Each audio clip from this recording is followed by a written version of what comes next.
अस्सलामुअलैकुम स्टूडेंट्स, उम्मीद करता हूँ आप खैरियत से होंगे।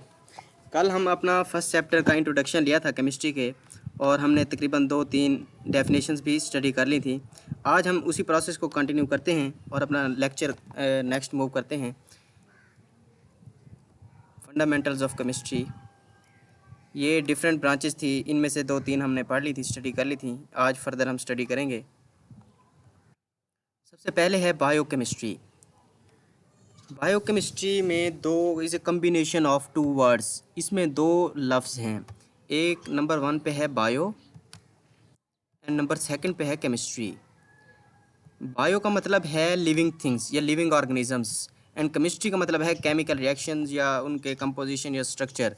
तो इनमें ऐसी स्टडी है जिसमें हम स्ट्रक्चर, कंपोजिशन और केमिकल रिएक्शंस देखते हैं कि इनमें जो लिविंग ऑर्गेनिज्म में पाए जाते हैं, तो इसकी स्टडी इस बायोकेमिस्ट्री में आती है। It covers all the chemical processes taking place in living organisms. Living organism के अंदर जितने भी केमिकल रिएक्शंस हो रहे हैं, इधर वो सिंथेसिस ऑफ कार्बोहाइड्रेट है, प्रोटीन है, फैट्स है या उनका मेटाबॉलिज्म हो रहा है, इन सारों को स्टडी करते हैं हम बायोकेमिस्ट्री में। और बायोकेमिस्ट्री आजकल these days biochemistry is emerge as separate discipline. ये एक अलहदा डिसिप्लिन के तौर पर, अलहदा मजमून के तौर पर पढ़ाया जाता है और इस साइंटिस्ट इसके ऊपर बहुत सी रिसर्च भी कर रहे हैं। Examples of application of biochemistry, biochemistry की एप्लीकेशन कहाँ है? इसकी प्रैक्टिकल एप्लीकेशन मेडिसिन इंडस्ट्रीज़ में है, फूड साइंस टेक्नोलॉजी वाले जो डिपार्टमेंट हैं उनमें है, और एग्रीकल्चर में बायोकेमिस्ट्री की बहुत ज़्यादा ही एप्लीकेशन है। नेक्स्ट मूव करते हैं इंडस्ट्रियल केमिस्ट्री। इंडस्ट्रियल केमिस्ट्री नाम से ज़ाहिर है इंडस्ट्रीज से रिलेटेड है। The branch of chemistry, chemistry की ऐसी branch which is deal with the manufacturing of chemical compounds on commercial scale. बड़े हाई सतह पे जो केमिकल कंपाउंड्स तैयार हो रहे हैं, जो केमिकल्स तैयार हो रहे हैं, जो फर्टिलाइज़र या पेंट्स, पेपर वगैरह तैयार हो रहे हैं, तो इस ब्रांच की स्टडी को कहते हैं industrial chemistry.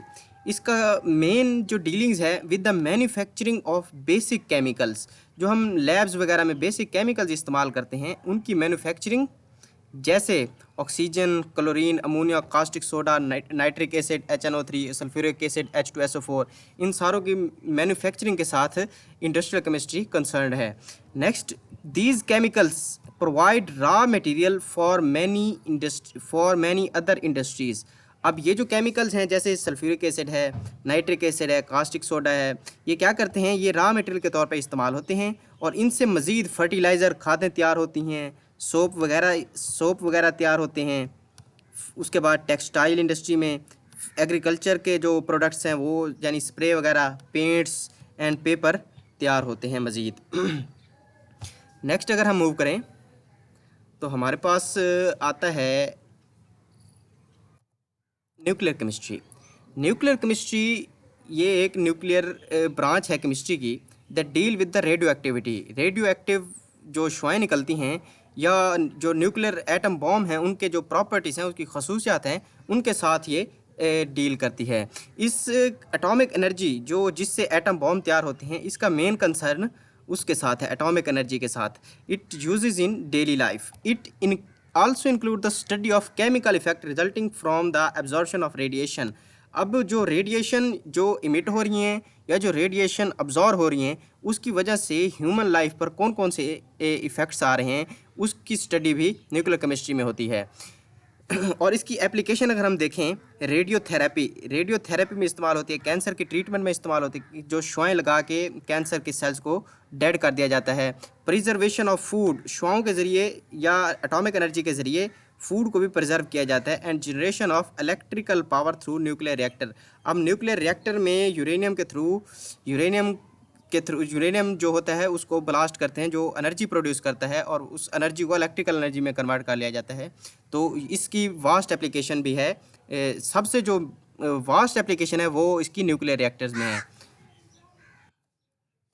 Next, environmental chemistry, नाम से ही जाहिर है रिलेटेड टू द इन्वायरमेंट। अच्छा, it is the branch of chemistry in which we study about component of environment.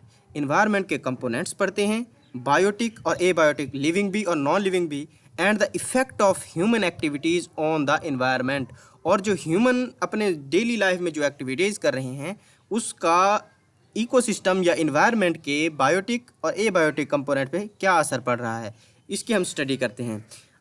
Next, environmental chemistry related to the branches, जैसे बायोलॉजी के साथ भी रिलेटेड है ये, जियोलॉजी के साथ, ज़मीन के साथ भी रिलेटेड है, ज़मीन की स्टडी, इकोलॉजी इकोसिस्टम के साथ भी रिलेटेड है, सॉयल एंड वाटर, इन सारी चीज़ों की स्टडी ये इन्वायरमेंट के इसमें एबायोटिक और बायोटिक कंपोनेंट्स भी आ जाते हैं। The knowledge of chemical process taking place in environment is necessary for improvement and protection against pollution. अब ये जो इन्वायरमेंटल केमिस्ट्री है, मतलब इन्वायरमेंट के अंदर जो केमिकल रिएक्शंस हो रहे हैं और उन केमिकल रिएक्शन की वजह से जो नुकसान हो रहे हैं उनको कैसे कम किया जा सकता है, और इसमें इसकी इन्वायरमेंट को बेहतर बनाने के लिए क्या क्या इम्प्रूवमेंट्स की जा सकती हैं, इस ब्रांच में हम ये चीज़ें स्टडी करते हैं।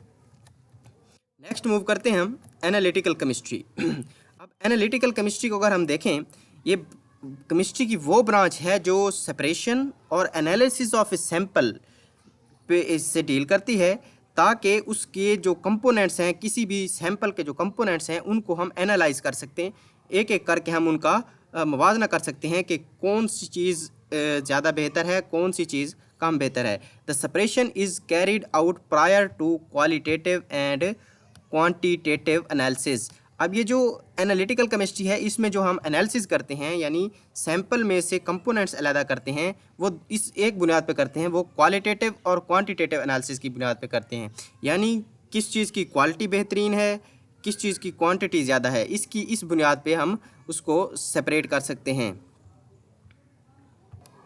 हम अब जानते हैं कि क्वालिटेटिव एनालिसिस क्या है और क्वांटिटेटिव एनालिसिस क्या है। जो क्वालिटेटिव एनालिसिस है उसमें हमें किसी चीज़ की क्वालिटी पता लगती है, उसकी कंपोजिशन पता लगती है कि वो किन किन चीज़ों से मिलकर बना हुआ है, उसके अंदर केमिकल स्पीशीज़ कौन कौन सी हैं।